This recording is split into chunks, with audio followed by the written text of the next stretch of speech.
उसका भी असर हम ग्लोबल वार्मिंग के रूप में अभी देख रहे हैं। यानी जब हम ये चर्चा कर रहे हैं कि हमारा भविष्य क्या होगा, तो अगर आप आज अपने एक्शंस में, अपनी क्रियाओं में अगर संतुलन बनाते हैं तो भविष्य हमारा और सुखद हो सकता है।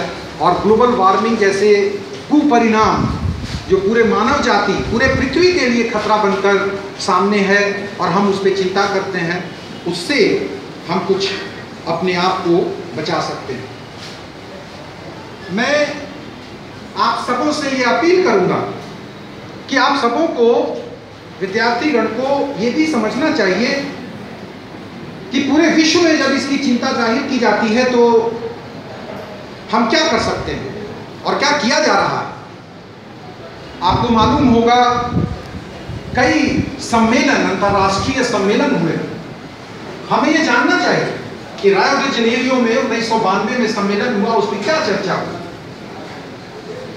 जो डेवलप कंट्रीज हैं, जो डेवलपिंग कंट्रीज हैं, उनके बीच में क्या बातचीत हुई।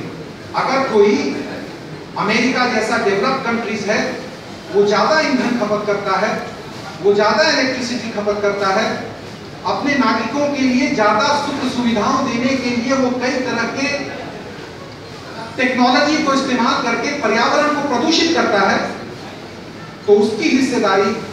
और एक कोई डेवलपिंग कंट्री जो अभी अपने आप को आर्थिक रूप से मजबूत कर रहा है, कई जगह कई तरह से दूसरी चीजों पे आश्रित है, उसका क्या योगदान होगा। So you must learn what is this global summit, what happened during the Montreal protocol, CFCs, chlorofluorocarbons.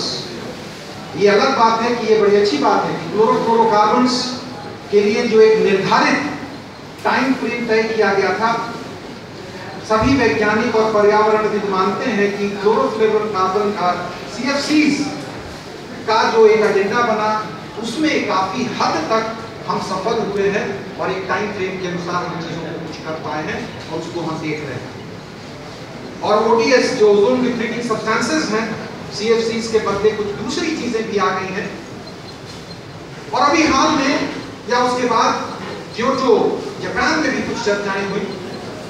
Bharatvarsh का उसमें क्या योगदान रहा, चीन ने उसमें क्या कहा, ये सब चीजों को हम सबों को समझना होगा और मिलजुल कर, चाहे वो डेवलप कंट्रीज हो या डेवलपिंग कंट्रीज हो, एक नागरिक होने के नाते, एक विज्ञान के विद्यार्थी होने के नाते हम सबों को ग्लोबल वार्मिंग के संदर्भ में अपनी बातों को रखना चाहिए। Lastly what are the effects of global warming, उसका एक लिस्ट मैंने बनाया है, सब लोग इससे सहमत होंगे। We are witnessing heat waves. ऐसे समय में जहां पे उतनी गर्म हवाएं नहीं चलनी चाहिए, अभी हम सभी खुद महसूस करने लगे। Severe and frequent storms, floods, बाढ़ केवल अपने देश में ही नहीं, बिहार में ही नहीं, आप कई जगह समाचार पढ़ेंगे, अचानक कोस्टल एरियाज में बाढ़ आ रहे हैं, अप्रत्याशित। ड्राउट्स, सुखाड़, wild Fyers, disease bearing mosquitoes and insects, they are being generated. There are some genetic mutational changes. The agriculture is being affected by some of the weeds and insects. Melting of glaciers, expanding of the seawater, sea level rise, inundating low-lying islands, flooding of the coastal areas, killing of the coral reefs. Corals जानते होंगे आप, ये समुद्री जीव हैं जो एक colonies, घर बनाकर रहते हैं। और अगर कोई याद करता होगा सुनामी जो भारतवर्ष भी जो प्रभावित हुआ था, उसमें ऐसे कोस्टल एरियाज जहां पे कोरल रीफ्स थे, सुनामी के वेव से उन पे प्रभाव कम पड़ा था। It means the coastal areas having coral reefs which require certain minimum condition, environmental condition, अगर उनका डिकम्पोजिशन होता है, डिके होता है, तो कोस्टल एरियाज के लिए ये थ्रेट होगा। और जब हम ग्लोबल वार्मिंग की बात कर रहे हैं तो ये कोरल रीफ्स प्रभावित हो रहे हैं। इसका मतलब आने वाले एरियाज में ऐसे तटीय इलाके उन चीज़ों से प्रभावित होंगे। शुद्ध पानी, हमारा स्वास्थ्य मतलब हमारे सभी जीव जंतु, पेड़ पौधे, पक्षी, ecosystem, the living and the non living, the balance, it is being disturbed. और इन सभी चीज़ों से हम ये मुंह नहीं मोड़ सकते कि ये केवल पर्यावरण की चीज़ है। इस कारण से हमारा economic and social condition of the families are being affected. हमारा परिवार, हमारा समाज, हमारा देश भी इन चीज़ों से प्रभावित हो रहा है। तो आइए हम सभी आज ग्लोबल वार्मिंग के विषय में जानने के पश्चात पृथ्वी दिवस पर ये तय करें कि हम as an individual, as a collective member of the society, in our family, in our neighbourhood, in our schools and colleges, what we can do। और मैं समझता हूँ कि कुछ चीज़ें ऐसी हैं जिसमें, मैं अभी रोबोट की बात कर रहा था, हमें भी ये बताया जाता है बाजार जाएं, अपने साथ थैला लेकर जाएं और प्लास्टिक के इस्तेमाल को कम से कम करें। आपका एक कंट्रीब्यूशन, ऐसा ना समझिएगा कि अरे मैं एक प्लास्टिक नहीं लूंगा तो उससे क्या अंतर पड़ेगा। ग्लोबल वार्मिंग के लिए one action will also be very very effective and your action will contribute towards reducing the factors responsible for global warming.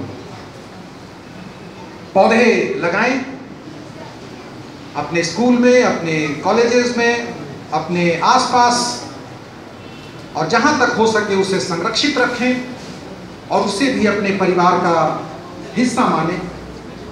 लोगों को प्रोत्साहित करें सौर ऊर्जा के लिए, डीजल, पेट्रोल। आजकल ये चर्चा चल रही है, कई अपार्टमेंट्स बनते हैं और जो environment and eco friendly apartments हैं उसमें अब लोग ये नहीं कि मेरे यहाँ इतना केवी का जनरेटर होना चाहिए। जो बिल्डर्स और अपार्टमेंट्स वाले लिख के देते हैं कि आपको मैं इतना केवी का जनरेटर दे दूंगा। No, you ask for and let us all ask for the solar power for the energy efficiency in the apartments. हाँ, ये तो हम सबों के लिए, बड़े लोगों के लिए है। कार पूलिंग, एक ही अपार्टमेंट से एक ही जगह 10 लोग जाते हैं, सबों की अपनी अपनी कार है और सभी वहीं जाते हैं, सभी उतनी जगह लेते हैं, सभी उतने ईंधन खपत करते हैं। क्या हम आपस में राय विचार करके ये तय करें कि आज फ्लैट नंबर 402 के गाड़ी से हम सभी चलेंगे, Tuesday will be for flat number 401। और इस तरह से अगर हम थोड़ी थोड़ी कोशिश करें तो खास करके पटना जैसी जगह के लिए पर्यावरण, क्लीनलीनेस, सुरक्षा इत्यादि सभी से हमारा छुटकारा मिल सकता है। मैं एक बार फिर आप सबों के प्रति और खास करके आयोजक गण के प्रति अपनी हार्दिक आभार व्यक्त करता हूं कि मुझे पृथ्वी दिवस के मौके पर पटना के होनहार brilliant, well I know the students of Patna, the schools of Patna, they are brilliant students with all devoted teachers with them. Let's fight against the ill effects of global warming and let's try to commit ourselves for the reduction of greenhouse gases. Thank you very much.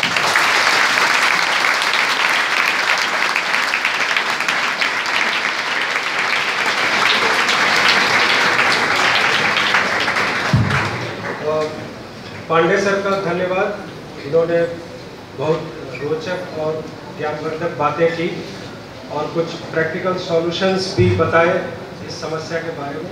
बहुत बहुत धन्यवाद sir आपका। इस केंद्र के बारे में मैं कुछ जानकारी आपको देना चाहूँगा। आज का जो प्रोग्राम आप लोगों ने देखा, इसके बारे में आप अपनी फीडबैक हमें अपनी मेल आईडी पर आप दे सकते हैं। और मई के महीने में हम 2 प्रोग्राम करने जा रहे हैं। एक 11 मई को होगी technology day, national technology day, और एक आपकी गर्मियों की छुट्टी में मतलब मई के आखिरी सप्ताह में हम एक हॉबी कैंप रखने जा रहे हैं, जिसमें आपको एरो मॉडलिंग और शिप मॉडलिंग के ऊपर हम कुछ वर्कशॉप और एक्सरसाइज कराएंगे। जो भी लोग इंटरेस्टेड हो, खासकर जो स्कूल या जो विद्यार्थी इंटरेस्टेड हो, वह हमारे इनरोल करा सकते हैं। एक और मैं एक महत्वपूर्ण जानकारी आपको देना चाहूँगा। हमारी इस केंद्र में कुछ दिनों पहले इनोवेशन हब करके एक फैसिलिटी आई है, जिसमें खासकर स्कूल के बच्चों के लिए हमने बहुत सारे कार्यक्रम रखे हैं। एक मैं छोटा सा प्रेजेंटेशन भी आपको दिखाऊंगा इनोवेशन हब के बारे में, और मैं चाहूँगा खासकर स्कूल की तरफ से कि इसमें आपके तरफ से भागीदारी ज़्यादा से ज़्यादा